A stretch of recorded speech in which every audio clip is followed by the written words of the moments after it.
Hello everyone, कैसे manage करेंगे आने वाले एग्ज़ामों को, इसके बारे में हम आज टॉकिंग अबाउट कमिंग एग्ज़ाम्स, इसके बारे में बात करेंगे। और एग्ज़ाम क्या, किस लेवल तक, किस हार्ड डिफ़िकल्ट लेवल रहेगा इसका आपकी बात, और कैसे आप इसको चैलेंज ओवरकम कर सकते हो, इसके बारे में आज हम बात करेंगे। किस तरह से हम अपनी स्ट्रेटजी को अप्लाई करना है। तो लेट्स स्टार्ट। उससे पहले आप इस चैनल को सब्सक्राइब कर दीजिए और लाइक कीजिए, क्योंकि आगे की अपडेट आप इस चैनल पर पा सकते हो, क्योंकि ये चैनल आपको ट्रू और इन्फॉर्मेशन देगा और हर चीज़ के बारे में, बैंकिंग से रिलेटेड, स्टडी से रिलेटेड बताएगा क्या चीज़ होती है, क्योंकि आपको एग्ज़ाम में सेलेक्ट होने में आपको हेल्प कर सकती है। तो देखिए, पहले हम S B I P O आने वाला है, SBI क्लर्क होने वाला है। तो जो कैंडिडेट SBI PO की तैयारी कर रहे हैं वो लगे रहिए SBI PO में। और जो कैंडिडेट उनका प्री भी नहीं निकल रहा है, कई साल मतलब पिछले साल भी नहीं निकला, उससे अगले साल भी नहीं निकला, तो उससे क्या है कि आपका प्री नहीं निकल रहा, तो आप प्री पर फोकस कीजिए और आप ज़्यादा से ज़्यादा मॉक लगाइए और सेक्शनल मॉक लगाइए, क्यूज कीजिए, और जितनी क्यूज करेंगे स्पीड बढ़ेगी। और अपने कॉन्सेप्ट को ढीला मत छोड़िए, कॉन्सेप्ट कम कीजिए, क्योंकि कॉन्सेप्ट एक बार तुम्हारे स्ट्रांग हो गए तो आप आराम से मैक्सिमम स्कोर कर सकते हो।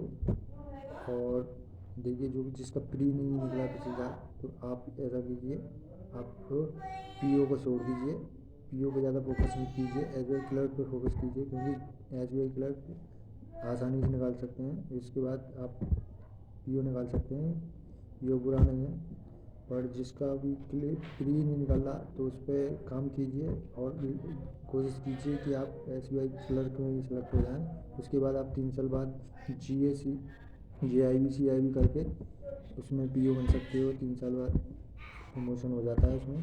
तो आप फोकस कीजिए SBI JA जूनियर एसोसिएट और जूनियर एसोसिएट पर आप इतना फोकस करेंगे, और अपनी मैथ और रीजनिंग पे ज़्यादा फोकस कीजिए, क्योंकि ये स्कोरिंग लेवल को बढ़ाते हैं।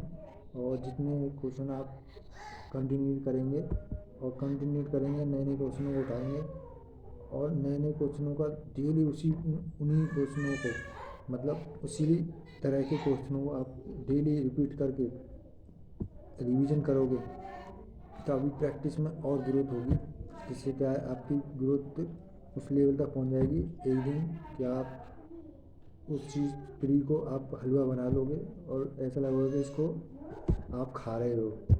आप ये ऐसे नहीं लगेगा कि हलवा गरम है और इससे अलग हट जाए, नहीं, आप हलवा को खाओगे, टेस्ट आएगा।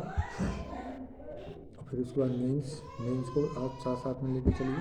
मेंस इतना प्री आपका अगर मजबूत हो गया है तो मेंस को साथ साथ लेके चलिए, क्योंकि मेंस और प्री दोनों साथ चलने चाहिए, जब भी आपकी सफलता सिलेक्शन हो पाएगा, क्योंकि मेंस से ही होता है। तो साथ साथ कभी एक डे उठा ली, कभी पजल उठा ली, ऐसे करके 2-2 दिन की स्लॉट बनाइए, इन स्लॉटों में काम कीजिए। इस स्ट्रेटजी को आप काम करेंगे 100% हमारा सिलेक्शन होगा। और सिलेक्शन की खुशी में आप उस दिन को, सिलेक्शन वाले दिन को इमेजिन कीजिए कि आप किस तरह से लगोगे, और डेली उसी इमेजिनेशन को अपने दिमाग में रखिए, अपने ब्रेन में रखिए, जिससे क्या है कि आपको उससे मोटिवेशन मिलता रहे और आप पढ़ते रहें। पढ़ाई के साथ साथ व्यायाम भी कीजिए, खाना पीना ठीक रखिए, और ऐसे लगे रहिए।